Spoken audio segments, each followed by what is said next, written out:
Ito yung aking smart multimeter tester, yung Habotest HT123. So para lamang ito sa mga beginners po dyan, sa mga hindi marunong gumamit ng analog tester. So kagaya ko, no? Mas maganda kasi ito po ay automatic na pong nakaka-detect ng DC, AC, meron din po itong non-contact voltage. Removable na yung kanyang tester pen po dito at kayo lamang magpo-provide po dito ng battery na AAA 2 piraso.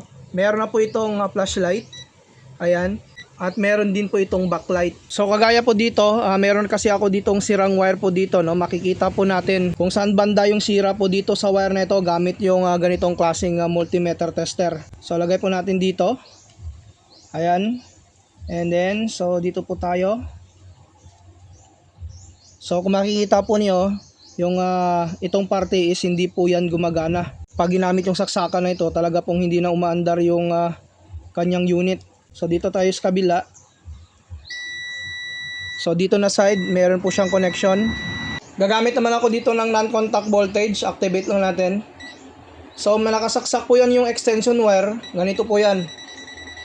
So kung makikita po ninyo, nadidetect po niya yung kuryente na dumadaloy po dyan. Dito naman tayo sa battery. So yan, 4.14 volts yung battery. Automatic po yan, na-detect po niya DC. Dito naman po tayo sa AC, check po natin. Ayan, nasa 228.9 volts yung AC na na-detect po niya. So kung makikita po niyo, napaka-useful ng ating Habotest HT123 na smart multimeter tester na ito. So ano pang hinihintay po ninyo? Kung kailangan po ninyo nito, paki-click lamang yung ating yellow basket kung gusto ninyong mag-avail nito.